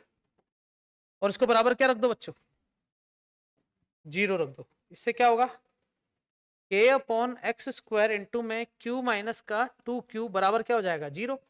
ये दोनों 0 में चले जाएंगे, वैसे ऐसा पॉसिबल है नहीं, तुम इसको ऐसा भी लिख सकते हो कि ये तो 0 हो नहीं सकते, मैथमेटिक्स सही है तो, लेकिन फिजिक्स के हिसाब से तो अपन ऐसा कर सकते हैं, लेकिन मुझे थोड़ी आती है, दोनों दोनों आती है थोड़ी। तो क्यू की वैल्यू कितने आ गई बच्चों, अब हमें कैसे पता है कि ये फोर्स मैक्सिमम मिलेगा इस पे, तो तुम इसी क्वेश्चन का करो डबल डेरिवेटिव, सही है? तो इसका तो डिफरेंशिएशन 0 हो जाएगा, और आंसर माइनस में क्या आएगा 2 a अपॉन एक्स स्क्वायर। कहते हैं कि नेगेटिव का मतलब क्या होता है, मैक्सिमा, और पॉजिटिव का मतलब क्या होता है, मिनिमा। तो आ गया आंसर, आंसर कितना है q/2 पे। अच्छा क्वेश्चन है ये, अपन ने पहले भी कर रखा है, कर तो रखा है, मैक्सिमा मिनिमा टाइप के। ठीक है, पढ़ो बच्चों क्वेश्चन। दो चार्ज दे रखे आर प्लेस, दो point respectively, find the force on second charge in vector form. वाह, ये तो मुझे करना बनता है, या तुम करोगे ट्राई, मैं ही कर लेता हूँ। हाँ सही है बच्चों, अच्छे से करता हूँ ना मैं, ठीक। देखिए गाँव वालों, मुझे बोल रखा है एक तो पोजीशन यहाँ पर है, चुनने चुनने चुनने पर, और एक पोजीशन पता है कहाँ पर है, नहीं इससे अच्छा तो मैं हाथों से बना दूंगा डायग्राम। कैसे बनाते हैं लेकिन,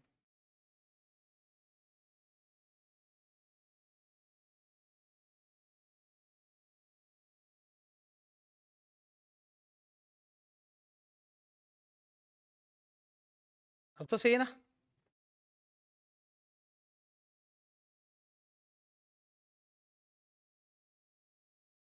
ये रहा वो पोजीशन, शून्य शून्य और शून्य, दैट इज डायरेक्शन एक्स। और ये कौन सी डायरेक्शन है, वाई। ये कौन सी डायरेक्शन है, जेड। ये पता नहीं यहां पर क्या कर रहा है, जाओ ना आप। हाँ, ठीक है। और एक कोऑर्डिनेट है हमारे पास 1,1,1 है ना, चलेगा क्या। यहां से यहां तक का पोजीशन वेक्टर क्या होगा, आई के प्लस प्लस के के, हो गया काम। फोर्स का फॉर्मूला बताओ, वेक्टर फॉर्म है के Q1 Q2 upon are square और आर कैप, सही है क्या। इस बार मैंने डायरेक्ट फॉर्मूला उठाया, मैंने वो 1221 नहीं लिखा, बताओ क्यों। मैं 1221 लिख सकता था, लेकिन पहला वेक्टर है ना ओरिजिन पे है। सामने थे बेटा, सामने ध्यान दे, बिल्कुल एकदम गुड़नाल, वो ना घोड़े की, इसको ही बोल रहा हूँ, तेरे को तो बोल ही नहीं सकता बेटा। तेरी तो आगे खराब हो गई, तू पेन को देखने लग गया, तेरे को कैसे बोल सकता हूँ। सामने देख ले,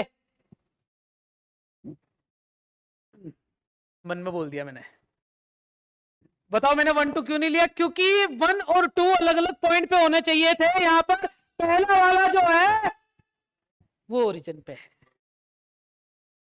पहला वाला जो है वो कहाँ है बच्चों, ओरिजिन पे।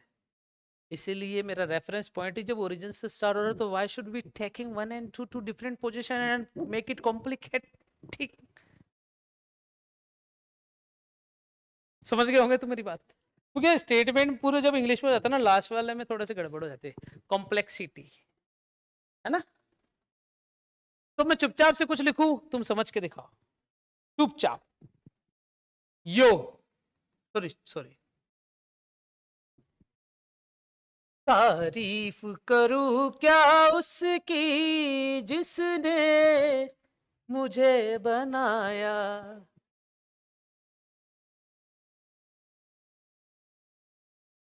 हंस रहे हो क्या तुम, हाँ मेरे पे तो नहीं हंस रहे हो ना, मतलब तुम हंस तो सकते हो, बस मेरे पे मत हंसना, वो पीछे मुड़ के हंसो। ये तुम्हें पता है बच्चा, मैग्नीट्यूड निकालना तो आता है, ठीक है।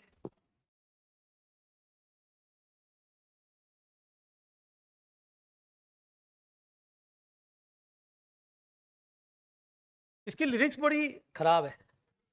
हाँ, चांद सा रोशन चेहरा, लेकिन मेरे पास तो चांद है। एक ही वैल्यू रखोगे बच्चों, 9 × 10⁻⁹ और √3 से एक √3 कट जाएगा, नीचे क्या बचेगा, नहीं नहीं नहीं क्यों काटो, रुको ना, ऊपर √3 चलने दो, 10⁻⁻⁹ है, 10⁻⁻⁶ है। एक नेगेटिव चार्ज इसलिए माइनस भी लगा रहा हूं बच्चों, आगे में चलेगा। 10⁻⁻⁹, 10⁻⁻⁶, और आगे क्या चल रहा है, आई के प्लस जे के प्लस के के, और डिवाइड में क्या चल रहा है, 3 3 3 जा, माइनस का 3√3, 9 से 19 कट जाएगा, 10 बचेगा, 10 और 6 16, 10⁻⁻16, अपॉन में कुछ भी नहीं बचा, और क्या बच रहा, आई के प्लस जे के प्लस के के। That is the final answer in the vector form of second charge. सही है बच्चों, ये आंसर आ गया इसका। अगर फर्स्ट चार्ज पे पूछते तो क्या होता, माइनस की जगह प्लस हो जाता बच्चों, क्योंकि force equal in magnitude but opposite in direction, यही तो करते तुम। माइनस की जगह आगे ये जो माइनस चल रहा है ना, इसकी जगह क्या लगा दोगे, प्लस लगा दोगे। मेरा रेफरेंस 0 था ना, इसलिए मैंने डायरेक्ट ही फॉर्मूला उठाया। अगर मेरा रेफरेंस 2 होता तो पता है मैं ये नहीं लिखता, मैं इसको ऐसे लिखता 0 1, समझ गए क्या। हाँ वहां पर मामला अलग होता, लेकिन इतना कंफ्यूज नहीं करूंगा तुम्हें, मतलब जितना कर दिया उतना काफी है ना बच्चा। अच्छा लगा ये क्वेश्चन, ठीक है, पढ़ो बच्चों। अरे कहाँ, रुको तो सही, होगा कुछ तो, कहीं तो होंगे, नहीं होंगे तो अभी ऊपर नहीं कर दी सारे। हाँ सही है ना, देखो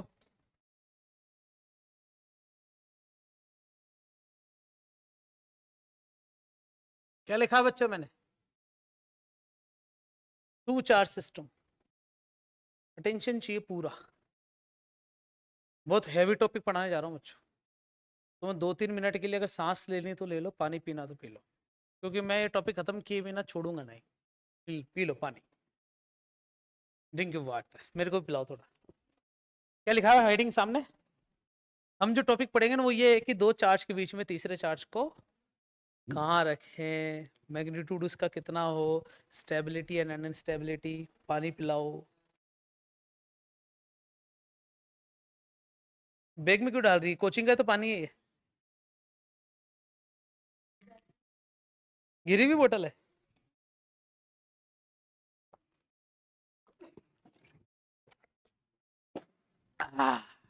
क्या लिखा है बच्चों? To charge system. क्वेश्चन यहां से स्टार्ट होता है।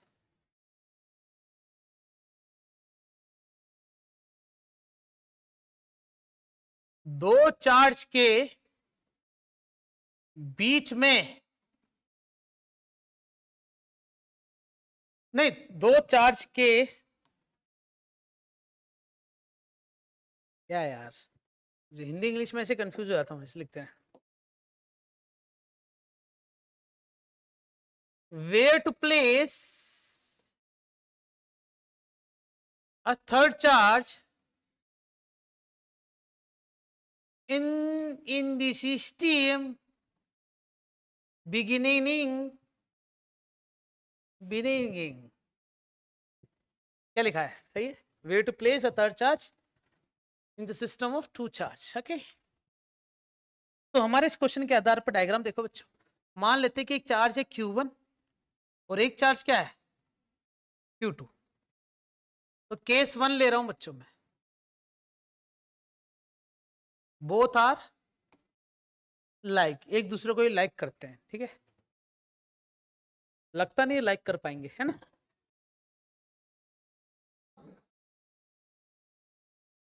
सुखपाल और पेन, नहीं यार, दोनों पॉजिटिवली चार्ज है।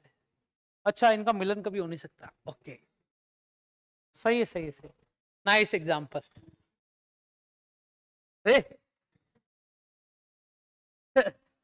बड़ी गहरी सोच में चले गए तुम। ये क्या है बच्चों? आर है। अच्छा, इनके बीच की डिस्टेंस जो है ना, ए मान लेता हूं। क्या मान लेता हूं? ए, सामने देख, मतलब ये मानी मैंने डिस्टेंस, तू सामने देख। अब हम कहते हैं कि मैंने एक थर्ड तार लिया क्यू, और उसको यहां से कितनी डिस्टेंस पे रख दिया, तो ये कितनी डिस्टेंस पे बचा? ए माइनस का एक्स। कहते हैं कि थर्ड चार्ज को कहां प्लेस करें to charge system for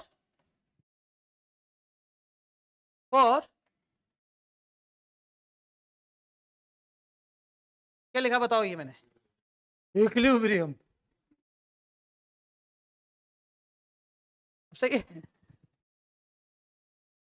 special, ठीक है, रेडी। तो हम ऐसे कह सकते हैं कि ये U1 चार्ज इस Q2 चार्ज को, बड़े चार्ज को बोलेगा चल निकल यहां से, हाँ या ना। ये भी इसको बोलेगा चल निकल यहां से, लेकिन ये बोल पाएगा, लेकिन ये इसकी इतनी सुन नहीं पाएगा क्योंकि इससे बहुत दूर हो रही है। इसको बोल पाएगा तो इसकी जल्दी सुन लेगा, तो निकलने के चक्कर में ये बीच में कहीं ना कहीं स्टेबल हो जाएगा।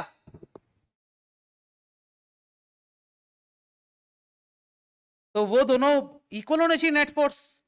जैसे एक जना मुझे यहां से खींचे, एक जना मुझे यहां से खींचे, मैं कहां जाऊंगा? जहां ज्यादा फोर्स लगेगा। लेकिन अगर मैं कहीं नहीं जा रहा हूं, इसका मतलब दोनों डायरेक्शन से लगने वाले जो फोर्स है उनका नेट फोर्स क्या आ रहा होगा मेरे पे? जीरो आ रहा होगा। का मतलब हो गया कि k q1 q अपॉन में x square is equals to k q2 q upon में x स्क्वायर, हाँ या ना? ठीक है, देखो इधर k q q k, क्या बच रहा है? q1 अपॉन में x square is equals to q2 upon में a माइनस का x स्क्वायर। दोनों तरफ कर देंगे बच्चों वर्गमूल, तो वर्गमूल के आधार पर मुझे मिला है x स्क्वायर हटावा, रूट आ जाएगा a माइनस एक्स का क्रॉस मल्टीप्लाई कर देंगे तो क्या बचेगा गांव वालों? जग घूमे मारे जैसा ना कोई, जग घूमे मारे जैसा ना, जगह नहीं है कोई, जग घूमे मारे जैसा ना कोई। कॉमन क्या ले लिया बच्चों? Q1, इधर से क्या कॉमन ले लिया? Q2 है? अरे X कॉमन लिए, कुछ भी बोल रहे हो। ये विष्णु विष्णु के चाटे चाटे मारूंगा किसी दिन। अरे sorry, myself Krishna. Sorry Vishnu ji, क्या हो गया ये नर्थ मेरे से। अभी दिवाली आने है ना, लक्ष्मी जी से रिक्वेस्ट करूंगा, पेड़ दबाते दबाते चुटकी उंगली खींच देना, बड़ी सर्दी में गेट के भिड़वा देना ठक कर। सुगला बच्चों, पोजीशन आ गई। अब सुनो, ये जो मैंने डेरिवेशन किया है इसमें दोनों चार्ज क्या थे? लाइक। लाइक मतलब दोनों पॉजिटिव भी हो सकते हैं और दोनों नेगेटिव भी हो सकते हैं। तो क्वेश्चन कैसे कैसे आ सकते बता देता हूं। 4 कुलाम 16 कुलाम, 1 कुलाम नहीं, कुलाम क्या, क्यू है तो 36 क्यू, 14 नहीं आ सकता, 144 कुलाम, 169 कुलाम, ठीक है। और 1 4 9 16 25 36 14 9 64 81 100। समझ गए बच्चों? सारे क्वेश्चन ऐसे ही आएंगे। पता है क्यों? क्योंकि मेरी जो एक्स की वैल्यू मिली है ना, वो रूट में मिली है।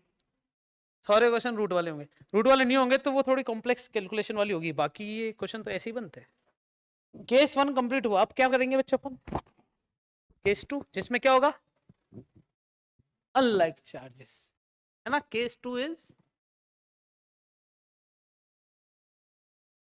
when both charges are alike.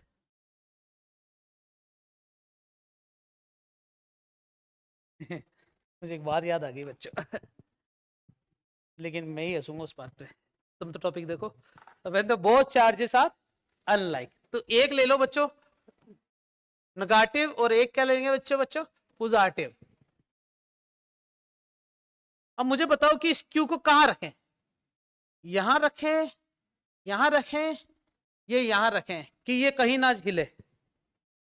क्योंकि इसमें तो मैंने तुम्हें बताया ही नहीं कि क्यू को कहां रखे, डायरेक्ट बीच में रख दिया। क्या मैं यहां रख सकता था क्या क्यू को? नहीं रख सकता। पता है क्यों? ये Q2 उसको बोल देगा चल चल निकल यहां से, वो Q1 भी बोलेगा चल चल, तो दोनों के चक्कर में चलेगा। हम चाहते हैं चले नहीं, ये रुके रुके। इसका मतलब इसको वहां रखो जहां से दोनों पर जब चल चल वाला फोर्स लगे तो ये चल ना पाए, तो वो इनके मिड में हो सकता था। लेकिन इस वाले केस में देखो, अगर मैं इसको यहां प्लेस करता हूं यहां, तो नेगेटिव वाला इसको बोलेगा आजा आजा, हाँ या ना। और पॉजिटिव वाले बोले चल जा, हाँ जा, तो ये तो चला जाएगा और मैं चाहता हूं ये कहीं ना जाए। इसका मतलब ये वाला केस तो गलत हो गया। नहीं, ऐसे क्यों गलत साबित करूं? ऐसे लिख दूं कि ये तो हो गया रॉन्ग। यहां रख सकता हूं बच्चों में, ये नेगेटिव वाला बोलेगा आजा और ये पॉजिटिव बोलेगा चल निकल, तो इसका मतलब यस, नेट फोर्स दोनों के उल्टे सीधे है ना, तो यहां रखा जाए। क्या यहां रखा सकता है? तो जवाब है हाँ। ये भी इसको बोलेगा रिपेल और वो उसको खींचेगा। लेकिन देखा जाए तो बताओ मैं इसको यहां रखूं या यहां रखूं? डिपेंड करता है केस पर। सुनना, मान लो एक 4 कूलम ऑफ चार्ज है माइनस का 4Q, और एक है 25Q का चार्ज। सच बताओ Q को कहां रखूं? इसके पास में रखूं या इसके पास में रखूं? बताओ कहां रखना चाहिए मुझे? लेफ्ट में पक्का? क्यों? अगर मैं इसको यहां रखता हूं तो ये इसको अपनी तरफ अट्रैक्ट करेगा और ये इसको रिपेल भी करेगा। इसका अट्रैक्शन इससे ज्यादा इसलिए होगा क्योंकि इसके पास है, तो ये आसानी इसको अट्रैक्ट कर पाएगा। इसका मैग्नीट्यूड ज्यादा है, ये इसको ज्यादा रिपेल कर पाएगा। ये ज्यादा फोर्स इसलिए लगा रहा है क्योंकि ये पास है, ये ज्यादा फोर्स इसलिए लगा रहा है क्योंकि ये दूर है। सॉरी, इसका मैग्नीट्यूड ज्यादा है, तो ज्यादा ज्यादा के चक्कर में ये स्टेबल होने की संभावना है। लेकिन इस वाले केस में देखो, ये वाला ज्यादा है और इसको यहां पटक दिया तो ये इसको धक्का दे देगा, बड़ी जल्दी तलात मार के निकाल देगा। ये इसे प्यार दिखाएगा लेकिन इसका प्यार इस तक आवाज नहीं आ पाएगा। तुम रख सकते हो इसको यहां पर, लेकिन माहौल नहीं बन पाया बच्चों। ये जल्दी भाग जाएगा, दुखी आत्मा, इसको ज्यादा रिपल्शन मिलेगा एज कंपेयर टू द ज्यादा attraction. We have to put the third charge besides the charge where the net force will become as conceptually zero. Concept भी तो लगाना पड़ेगा. मेरे को पता चल गया कि अनलाइक चार्ज में चार्ज को बीच में नहीं रख सकते, कहाँ रखेंगे, लेफ्ट या राइट. लेकिन ये भी देखना पड़ेगा कि कहाँ रखें कि स्टेबिलिटी आ पाए. हजम होगी क्या बात. तो मैं इस क्वेश्चन को सॉल्व करने के लिए मैं यहां ले रहा हूं बच्चों ना, एक Q1 चार्ज लिया नेगेटिव और एक Q2 चार्ज लिया बच्चों क्या, पॉजिटिव. और थर्ड चार्ज को कहाँ रखा बच्चों, यहां रखा. जिसकी यहां से यहां तक की डिस्टेंस कितनी है बच्चों, ये डिस्टेंस कितनी मान लेता हूं, नहीं ये डिस्टेंस कितनी है ए, ये कितनी है. तो बताओ force due to Q1, Q1 की वजह से जो फोर्स लग रहा है वो क्या लग रहा है, ए Q1 Q अपॉन में, हाँ या ना, इसे क्या नाम दे दिया, फिर क्या बोलेंगे,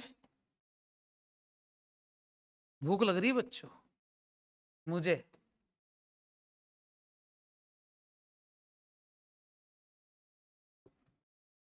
देखो ढंग से, यहां से यहां तक की डिस्टेंस ये कितना है, पक्का, ठीक है. और दोनों को सेम रखना पड़ेगा. तो के Q1 Q बटे में ए प्लस का एक्स स्क्वायर बराबर के Q2 Q बटे में एक्स स्क्वायर के Q Q Q. बस सही. मैंने कुछ गड़बड़ी करी बच्चों, बताओ क्या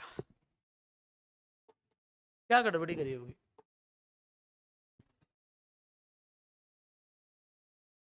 माइनस का साइन नहीं लगाया, किस पर, पक्का लगाऊं या नहीं लगाऊं, डायरेक्शन लिए ना मैंने, तो मैं माइनस क्यों लगाऊंगा. चलो मैं माइनस लगा भी लेता हूं, मुझे आगे स्क्वायर रूट करना है इनका. मैं माइनस ले सकता हूं, क्या मुझे हक है, मैथमेटिक्स चांटा मारेगा खींच के अगर मैं यहाँ माइनस ले लूंगा तो, ठीक है. तो Q1 और मैथमेटिक्स कौन है यहाँ पर, मैं ही हूँ. और मैं ही बाई डिफॉल्ट कुल मिला के मुझे चांटा मारना है, ऐसी बातें कर रहा हूँ. तो यहाँ तक सही है बच्चों. माइनस क्यों नहीं लिया ये भी पता चल गया, मैथमेटिक्स का कंसेप्ट. और माइनस इसलिए भी नहीं लिया क्योंकि मैंने पहले से डायरेक्शन ले चुका हूँ. अरे माइनस मैंने उसको बाहर पटका ही इसलिए सोच के कि वो नेगेटिव था, नेगेटिव को यूज कर चुका. बार बार दो बार नेगेटिव को यूज कर लेते ना. जब तुमने ऑप्टिक्स चैप्टर पढ़ा होगा बच्चों 12th 10th में, उस ऑप्टिक्स के अंदर 10th में तो पढ़ाना क्या कर रही है, तो उसके अंदर जब तुम डेरिवेशन करते थे तब भी माइनस ले लेते थे, फिर जब न्यूमेरिकल कर रहे हो ना तब भी माइनस ले रहे हो और आंसर आ जाता था गलत. तो जब तुमने डेरिवेशन कर रहा है तब तुमने साइन कन्वेंशन यूज में ले लिया, और जब तुम न्यूमेरिकल कर रहे हो तब भी यू की जगह माइनस यू रख रहे हो. अरे भैया पहले से ही तुमने माइनस का यू रख रखा था, फिर माइनस यू रख के तो आंसर तो गलत ही आएगा.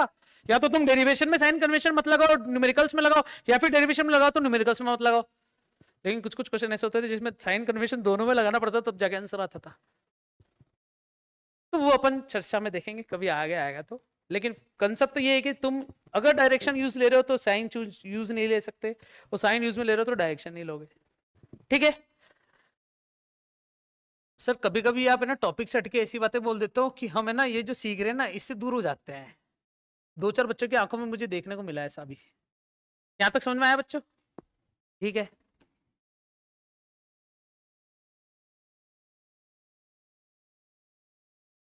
करोगे तारीफ मेरी,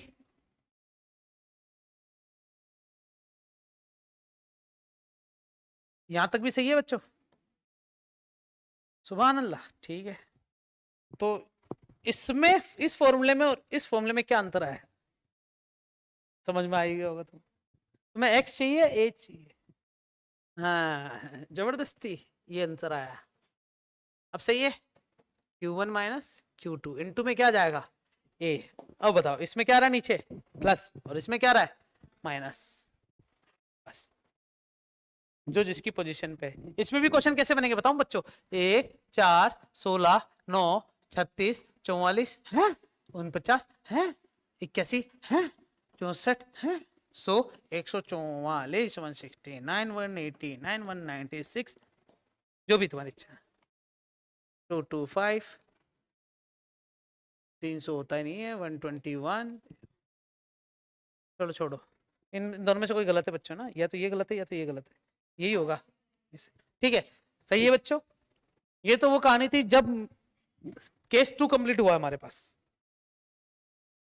फर्स्ट क्वेश्चन का केस 2 है ना। अब क्वेश्चन चेंज है थोड़ा सा। अच्छा, ये दोनों फॉर्मूले याद रखना बच्चों। क्वेश्चन चेंज होता है कि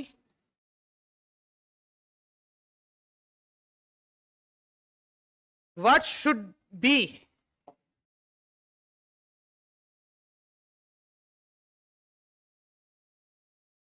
magnitude of third charge so that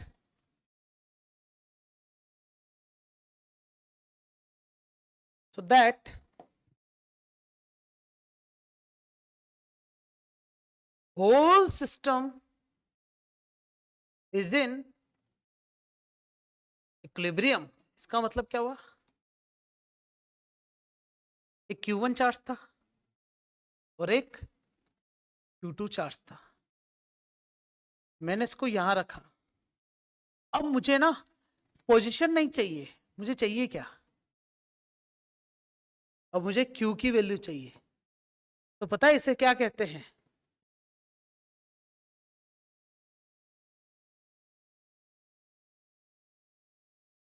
क्या